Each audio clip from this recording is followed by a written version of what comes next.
अस्सलाम वालेकुम। Today we are going to start with absorption of drugs. ठीक है, ड्रग की हमने रूट्स ऑफ एडमिनिस्ट्रेशन पढ़ लिए थे कि किन किन तरीक़ों से ड्रग्स एडमिनिस्टर की जाती हैं। अब हम देखेंगे कि हमारी बॉडी में जाके ब्लड के अंदर किस तरह ड्रग एब्जॉर्ब होती है, किस तरह टिश्यूज़ को अवेलेबल होती है। सो एब्जॉर्प्शन ऑफ ड्रग्स में हमने मैकेनिज़म्स पढ़े हैं, ठीक है, कि किन किन मैकेनिज़म्स के थ्रू एब्जॉर्प्शन बॉडी में हो सकती है ड्रग की, and the factors which affect absorption. ठीक है, तो ये आज का हमारा टॉपिक है। अब एब्जॉर्प्शन ऑफ ड्रग्स में मैं आपको एक बात बता दूं कि हमारे पास ड्रग्स एसिडिक भी हो सकती हैं, बेसिक भी हो सकती हैं। सो जो एब्जॉर्प्शन ऑफ ड्रग्स है वो कुछ जनरलाइज बातों पे डिपेंड करती है, जिसमें आपके पास है इन्वायरमेंट, ठीक है, जिसमें ड्रग एब्जॉर्ब हो रही है।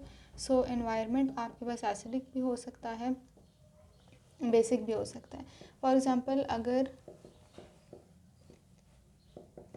हमारे पास कोई एसिडिक ड्रग है, ठीक है, जो एसिडिक इन्वायरमेंट के अंदर डिज़ोल्व होकर अच्छी एब्जॉर्प्शन होती है उसकी, तो वो आपके पास स्टमक के अंदर इसकी एब्जॉर्प्शन होगी। ठीक है, बिल्कुल इसी तरह कोई बेसिक ड्रग है तो वो जाके स्मॉल इंटेस्टाइन के बेसिक मीडियम के अंदर डिज़ोल्व होकर वहाँ से उसकी एब्जॉर्प्शन अच्छी होगी।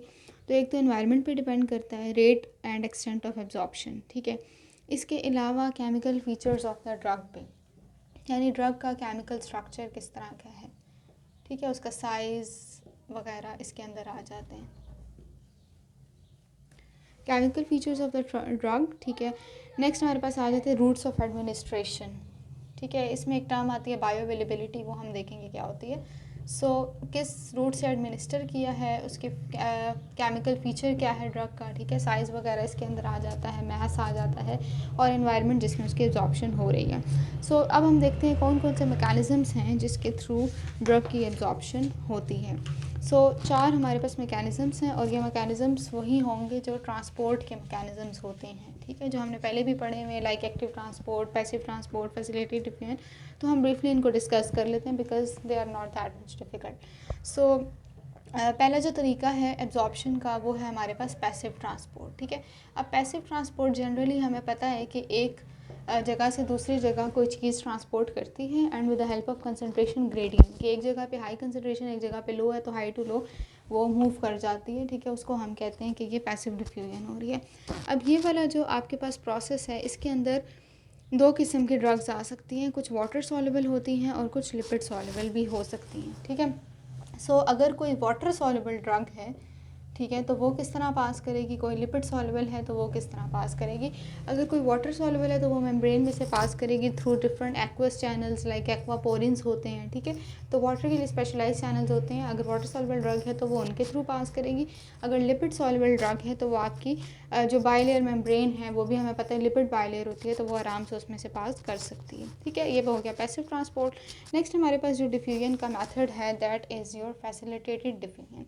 फैसिलिटेटेड डिफ्यूजन में आपके पास एक चार्ज कैरियर होता है, और उस चार्ज कैरियर के साथ एक ट्रांसपोर्टर होता है जिसके साथ ड्रग पहले बाइंड करती है और फिर अल्टीमेटली वो डिफ्यूज़ कर जाती है। ठीक है, तो ये वाला मेथड आपने याद रखना है कि ये जो प्रोसेस है इसको एनर्जी नहीं रिक्वायर, और इस प्रोसेस को सैचुरेट भी किया जा सकता है। ठीक है, सैचुरेट इसलिए किया जा सकता है क्योंकि ड्रग ट्रांसपोर्टर की एक हद तक एबिलिटी है कि वो किसी चीज़ को ट्रांसपोर्ट कर सकता है, ठीक है, एक जगह से दूसरी जगह तक, तो ये प्रोसेस आपका सैचुरेबल हो जाता है। तीसरी आपके पास जो तरीका है वो है एक्टिव ट्रांसपोर्ट। ठीक है, एक्टिव ट्रांसपोर्ट हमें पता है लो से हाई कंसनट्रेशन की तरफ चीज़ जाती है, but with the aid of ATP. ठीक है, और ये वाला प्रोसेस भी आपका सैचुरेबल ही होता है क्योंकि इसमें भी एक ड्रग ट्रांसपोर्टर इन्वॉल्व होता है। ठीक है, एटीपी एडीपी में ब्रेक होता है आपका, और उसके बाद ड्रग ट्रांसपोर्टर एक्टिव होता है जिसकी वजह से वो ड्रग को अटैच करता है और अक्रॉस द मेम्ब्रेन ट्रांसपोर्ट या डिफ्यूज़ करवा देते हैं। ठीक है, तो ये भी सैचुरेबल है।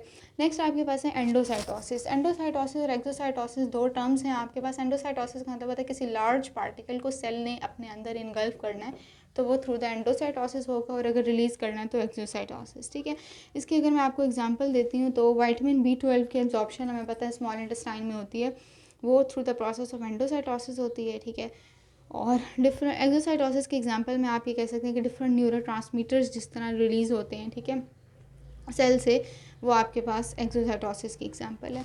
ये हो गया, हमने मैकेनिज़म्स देख लिए। ठीक है, कि एब्जॉर्प्शन ऑफ ड्रग किन किन पैटर्न से हो सकती है, ये मैंने आपको लिपिन कॉर्ड से बताएं, साथ उनके फिगर्स में उन्होंने बताए हुए हैं कि हर एक में क्या क्या डिफरेंस होगा, किस में ट्रांसपोर्टर होगा, किस में नहीं होगा। So you can better consult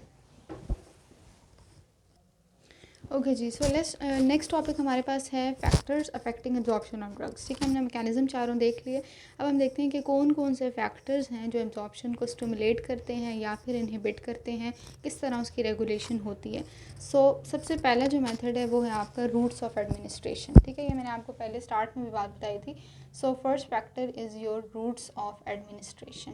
roots of administration का मतलब है कि हम इंट्रावेनियसली दे रहे हैं ड्रग को, इंट्रामस्कुलर दे रहे हैं, सबक्यूटेनियस दे रहे हैं, ठीक है, ओरल रूट से दे रहे हैं, किस तरह दे रहे हैं। तो मैक्सिमम एब्जॉर्प्शन इंट्रावेनस में होती है। ये बात मैंने आपको पहले भी बताई थी रूट्स ऑफ एडमिनिस्ट्रेशन में, क्योंकि इंट्रावेनस में फ़ौरन ड्रग ब्लड का पार्ट बन जाती है, जबकि ओरल रूट में फर्स्ट पास इफेक्ट आ जाता है। ठीक है, जिस तरह लिवर में होता है उसकी डिग्रेडेशन होती है ड्रग की और फिर वो ब्लड में अवेलेबल होता है।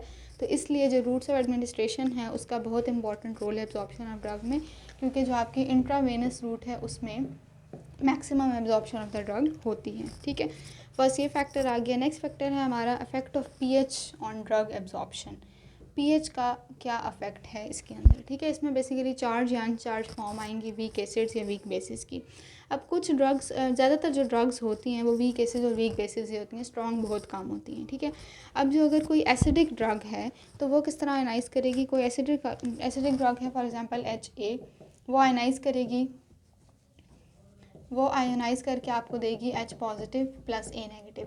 तो आपने याद रखना है कि जो अनचार्ज फॉर्म है वो लिपिड बाइलेयर को ज़्यादा इजीली क्रॉस कर सकती है as compare to charge form. ठीक है, तो वीक एसिड के केस में इस तरह आयनाइजेशन होगी, जबकि वीक बेस में अगर हम लें BH पॉजिटिव फॉर एग्जांपल, ये आपकी आयनाइज करके देगी अनचार्ज form of the base plus H positive. ठीक है, तो वीक एसिड और वीक बेसिस के केस में कौन मेम्ब्रेन को इजीली क्रॉस कर सकते हैं। वीक एसिड के केस में जो HA है, जो भी अनचार्ज स्पीशी है, ठीक है, HA है फॉर एग्जांपल, वो एक बॉडी कंपार्टमेंट में एक मेम्ब्रेन से दूसरी मेम्ब्रेन को क्रॉस करके जा सकती है।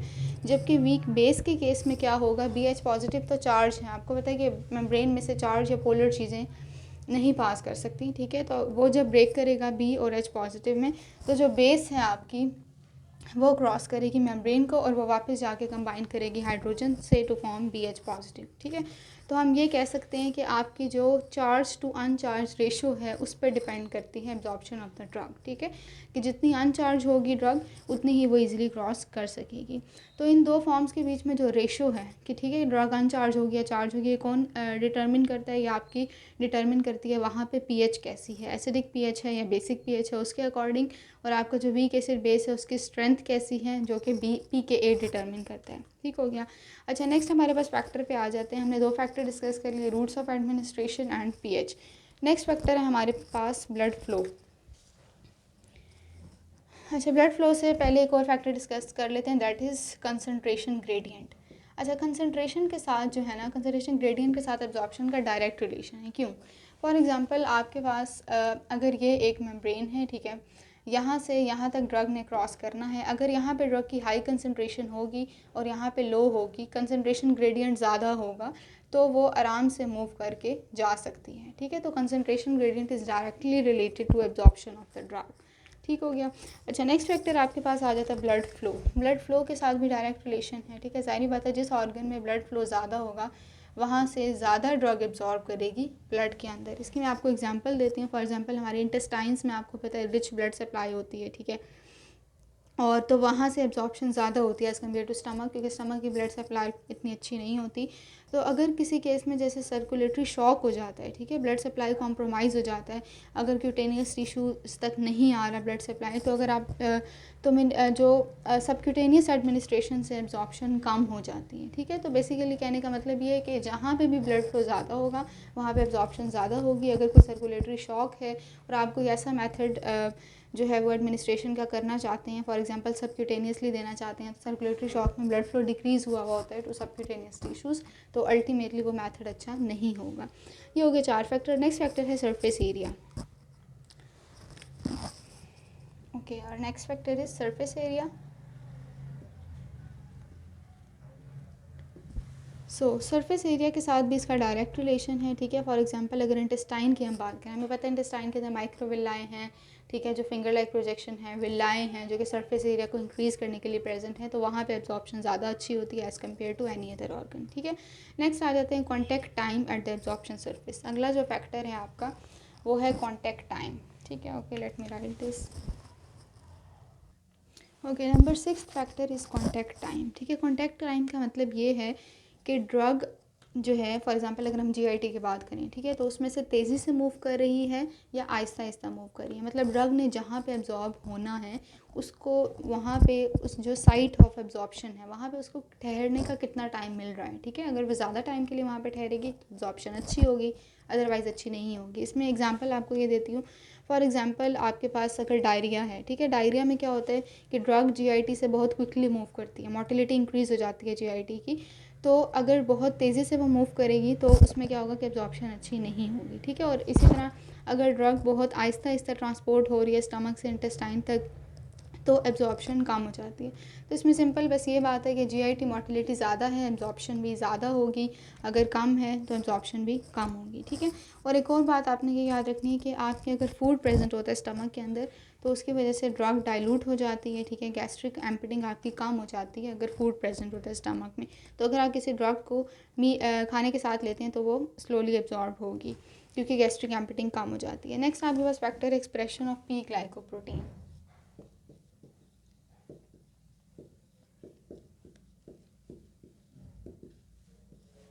अच्छा, अब जो पी ग्लाइकोप्रोटीन है ना, ये एक ट्रांस मेम्ब्रेन ट्रांसपोर्टर प्रोटीन है। ठीक है, यानी अक्रॉस द मेम्ब्रेन ये एक ट्रांसपोर्टर प्रेजेंट होता है जो डिफरेंट चीज़ों को बाहर से अंदर ट्रांसपोर्ट करने के लिए रिस्पॉन्सिबल है। ठीक है, फॉर एग्जांपल ड्रग्स को भी करता है।